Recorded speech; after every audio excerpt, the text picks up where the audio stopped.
Meeting की किस्में हमें समझ आ गई। अब मैं छोटे छोटे से मुख्तलिफ कॉन्सेप्ट आपके सामने रख रहा हूं मीटिंग से कनेक्टेड। मीटिंग में क्या होता है, नोटिस इंपॉर्टेंट है। मीटिंग में बिजनेस क्या होता है, मीटिंग एजेंडा किस तरह से होते हैं, मीटिंग को चेयर कौन करता है, मीटिंग में कोरम का क्या रूल है, मीटिंग में प्रॉक्सी का क्या रूल है, मीटिंग के मिनट्स क्या होते हैं, मीटिंग में रिप्रेजेंटेटिव कैसे आते हैं, मीटिंग में वोटिंग कैसे होती है। अब ये छोटे छोटे से कॉन्सेप्ट हैं जो आज और कल हम इंशाल्लाह डिस्कस कर रहे होंगे। आते हैं जी सबसे पहले छोटे कॉन्सेप्ट से, छोटे छोटे कॉन्सेप्ट को शुरू करते हैं।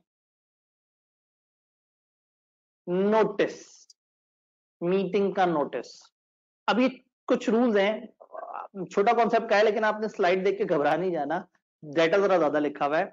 नोटिस क्या है, नोटिस वो फॉर्मल डॉक्यूमेंट है जो सारे मेंबर्स को भेजा जाता है, उसके एड्रेस पे भेजा जाता है, या अगर उसका एड्रेस हमारे पास नहीं है तो उसने कोई और एड्रेस अगर प्रोवाइड कर दिया हो तो मेंबर अपने ऑफिशियल शनाख्ती कार्ड वाले एड्रेस पे मंगवाता है, या उसने जो भी एड्रेस कंपनी को दिया हुआ होता है तो कंपनी फिर उस एड्रेस पे उसको नोटिस भेजती है। तो ये बात हमें समझ आ गई कि नोटिस जो है वो एक फॉर्मल डॉक्यूमेंट है जो हर मेंबर को भेजा जाएगा। नोटिस पे place, day, time of meeting लिखा हुआ होगा, किस दिन किस टाइम पे कौन सी मीटिंग होगी। अगर एक मेंबर के पास 10% वोटिंग पावर है तो वो खुद भी नोटिस दे सकता है। तो 10% वोटिंग पावर वाला बंदा नोटिस खुद भी दे सकता है, यानी कि वो कंपनी को कह सकता है जी ये वाला एजेंडा मेरा ख्वाहिश है कि ये मीटिंग में आए, तो वो कंपनी को नोटिस देता है और कंपनी सारे मेंबर्स को उसका नोटिस भिजवाती है। नोटिस जो है मेंबर को भेजा जाएगा तो अगेंस्ट एक्नॉलेजमेंट भेजा जाएगा, या बाय पोस्ट या कुरियर सर्विस से भेजा जा सकता है, या थ्रू इलेक्ट्रॉनिक मोड भेजा जा सकता है, या कोई और स्पेसिफाइड मैनर हो सकता है। यानी कि नोटिस मेंबर्स को फिजिकली भी दिया जा सकता है, सामने मेंबर उसको फिजिकली दे दिया, दूर है खत से भेज दिया, कोरियर कर दिया, आज के दौर में ईमेल भी किया जा सकता है, इलेक्ट्रॉनिक मोड भी यूज किया जा सकता है। तो किसी भी तरीके से आप मेंबर्स तक नोटिस पहुंचा सकते हैं। ये सारी जनरल बातें हैं, कोई रट्टा मारने वाली बातें नहीं है, बड़ी जेनेरिक सी डिस्कशन है। नोटिस के साथ along with a statement of business, business क्या है, एजेंडा। नोटिस के साथ आप एजेंडास की एक लिस्ट इकट्ठी करेंगे और आप तमाम मेंबर्स को भेज देंगे, तमाम डायरेक्टर्स को भेज देंगे, ऑडिटर को भेज देंगे। कोई भी शख्स अगर किसी मेंबर की डेथ या वो बैंकरप्ट वगैरह हो गया है तो कोई भी और शख्स जो उसका नुमाइंदा आप उसको भेजेंगे। तो मीटिंग का नोटिस आपने मेंबर्स को, अगर मेंबर मर गया है तो उसके लीगल वर्सा को, अगर इंसॉल्वेंट हो गया तो ऑफिशियल असाइनी को, डायरेक्टर्स को और कंपनी की ऑडिटर्स को, इन सब लोगों को नोटिस जाएगा मीटिंग का। अब ये नोटिस कौन सी मीटिंग की बात हो रही है, हम सारी मीटिंग्स की बात कर रहे हैं। अब मैं आगे जितने भी रूल्स पढ़ रहा हूं वो सारी जनरल मीटिंग्स के रूल्स हैं। अगर एक्सीडेंटली ओमिट हो गया, आप गलती से नोटिस नहीं भेज सके, उसका ये मतलब नहीं है कि मीटिंग की प्रोसीडिंग इनवैलिड हो गई, ऐसा नहीं है। अगर साबित हो जाए कि कुछ लोगों को गलती से नोटिस नहीं मिला तो उसका ये मतलब नहीं कि मीटिंग गलत थी। हाँ, मीटिंग के 30 दिनों के अंदर अंदर अगर कुछ लोग अदालत में इकट्ठे होकर साबित कर दे कि मीटिंग में बेजाब्तगियां हुई हैं तो फिर मीटिंग कैंसिल हो सकती है। लेकिन गलती से किसी को नोटिस का ना मिलना का ये मतलब नहीं है कि मीटिंग गलत है। मेंबर मीटिंग में पर्सनली भी आ सकते हैं और वीडियो के थ्रू भी आ सकते हैं और प्रॉक्सी के थ्रू भी आ सकते हैं, ये बात आपको पता है। वो अपने शहर में बैठे बैठे कह सकते हैं हमें वीडियो कॉन्फ्रेंस दे, और वो अपना प्रॉक्सी, अपना नुमाइंदा भी भेज सकता है मीटिंग अटेंड करने के लिए। लिस्टेड कंपनी में ये बताना जरूरी होगा कि अगर 10% से ज्यादा लोग एक शहर में इकट्ठे होकर कंपनी को रिक्वेस्ट करते हैं तो कंपनी उनको उनके शहर में फैसिलिटी प्रोवाइड करेगी। तो अगेन नोटिस में हमने कोई खास नई बात नहीं पढ़ी। नोटिस है, नोटिस में जगह टाइम वगैरह होगा, एजेंडा बताया जाएगा, मेंबर्स को भेजेंगे, ऑडिटर्स को भेजेंगे, डायरेक्टर्स को भेजेंगे, मेंबर्स की डेथ वगैरह के केस में उनके घर वालों को नोटिस भेजेंगे। नोटिस फिजिकली भी दिया जा सकता है, अगर छोटी सी प्राइवेट कंपनी है, 4 मेंबर है, उनको हाथ में नोटिस दे दें।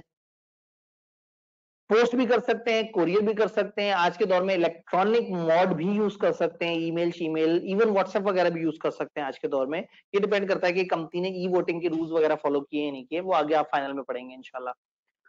अगर नोटिस नहीं जा सका किसी को तो मीटिंग खुद ब खुद इनवैलिड नहीं हो जाएगी, और लिस्टेड कंपनी नोटिस में बताएगी कि आपके पास राइट है कि आप लोग ये काम कर सकते हैं। नोटिस से रिलेटेड बात हुई। छोटे छोटे कॉन्सेप्ट्स को हम देखने शुरू हो गए। Business of the meeting, business of the meeting बोले तो agenda of the meeting. Agenda का मतलब पर्पस ऑफ द मीटिंग। होता यह है कि एक मीटिंग जब होने जा रही होती है तो आप नोटिस में बताएंगे उस मीटिंग के बारे में।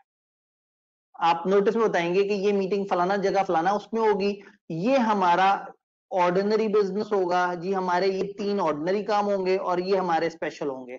स्पेशल बिजनेस की बड़ी प्यारी डेफिनेशन है, all business other than following are special business. इन 4 को लॉ ने कहा है कि ये ऑर्डिनरी बिजनेस होते हैं, तो इन 4 के अलावा कोई सा 5वां एजेंडा स्पेशल बिजनेस होगा। ये 4 आप लोगों को पहले से पता है, ये चारों वो काम है जो एजीएम वाले हैं, डायरेक्टर्स की अपॉइंटमेंट, इलेक्शन, डिविडेंड की बात, ऑडिटर को की अपॉइंटमेंट और अकाउंट्स, ऑडिटर और डायरेक्टर रिपोर्ट, इस वगैरह सबको देखना। तो ये सारी चीजें जो है वो आपके स्पेशल बिजनेस से हटके है। इन 4 के अलावा कोई सा 5वां एजेंडा, फॉर एग्जांपल एक कंपनी है वो एजीएम करा रही है, उसने इस दफा डायरेक्टर का इलेक्शन नहीं करना, उसने कहा जी हम इस दफा एक एजेंडा दिया, हम अकाउंट्स अप्रूव करेंगे, फिर उन्होंने कहा हम ऑडिटर को अपॉइंट करेंगे, फिर उन्होंने कहा हम डिविडेंड देंगे, और फिर उन्होंने एक और एजेंडा बता दिया, उन्होंने कहा जी हम लोग इन्वेस्ट करेंगे इन अ बिल्डिंग।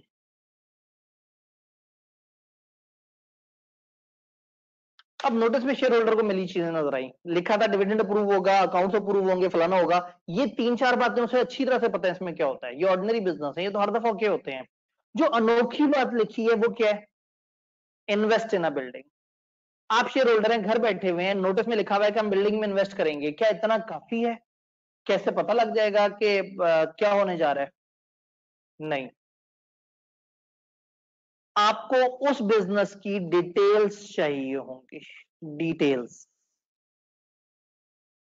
आपको एक स्टेटमेंट चाहिए होगी जिसमें डिटेल से बताया जाए कि वो क्या एजेंडा है जिसकी बात हो रही है। मैं दोबारा याद करा दूं, वो 4 ऑर्डिनरी बिजनेस हैं, उन 4 के अलावा जो भी होता है वो स्पेशल बिजनेस होता है। लॉ ये कहता है कि जब भी आपकी मीटिंग के नोटिस में कोई स्पेशल बिजनेस हो तो मीटिंग में नोटिस में आपने उसकी डिटेल भी बतानी है। If any special business is to be discussed at meeting, notice shall include statement of material fact. Notice में एक स्टेटमेंट होनी चाहिए जिसका नाम होगा statement of material fact about that business, उस बिजनेस की डिटेल होनी चाहिए।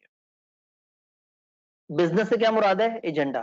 तो जब मेरी मीटिंग में उन 3-4 के अलावा ये खास बिजनेस था, तब मेरी एक स्टेटमेंट होगी जिसमें मैं बताऊंगा कि कौन से इलाके की बिल्डिंग है, कितने रुपए की इन्वेस्टमेंट है, हम क्यों खरीद रहे हैं, कौन से फंड से खरीद रहे हैं, क्या फायदा होगा, क्या किराया आएगा, वगैरह वगैरह। तो जब भी आपके नोटिस में जो भी एजेंडा आइटम इन 4 के अलावा दिए हुए होते हैं, तो रूल ये है कि आपने उनका तस्करा करना है। इसी तरह से मीटिंग में अगर कोई डॉक्यूमेंट अप्रूव होना है, आपने उनसे कहना है कि जी मीटिंग में हम इकट्ठे होंगे, हम फलाना डॉक्यूमेंट भेजेंगे, तो फिर आप बताएंगे कि वो डॉक्यूमेंट किस जगह पे पड़ा हुआ है, कंपनी के रजिस्टर ऑफिस में पड़ा हुआ है, किस वक्त उसे जाके देख सकते हैं। याद है ये जो ऑडिटर रिपोर्ट, डायरेक्टर रिपोर्ट, ये तो हम नोटिस के साथ भेज देते हैं। अब फर्ज करें हमने कहा कि हम एक बिल्डिंग में इन्वेस्ट करेंगे और हमने उसकी फिजिबिलिटी बनाई और इतनी मोटी किताब हो, तो वो तो नहीं आप सारे मेंबर्स को भेजेंगे। तो फिर आप मेंबर्स को नोटिस में बताते हैं कि अगर आप आके देखना चाहें कि हम क्या डिसीजन लेने लगे हैं, तो वो कॉन्ट्रैक्ट पड़ा हुआ है, आप उसे आके देख सकते हैं। तो if any item of business requires an approval to any document, अगर किसी भी जगह किसी भी नोटिस में कोई भी चीज ये कहती है कि डॉक्यूमेंट अप्रूव होगा, तो टाइम एंड प्लेस जहां वो डॉक्यूमेंट इंस्पेक्ट हो सकता है वो आपको बताना होगा स्टेटमेंट में। ठीक हो गया।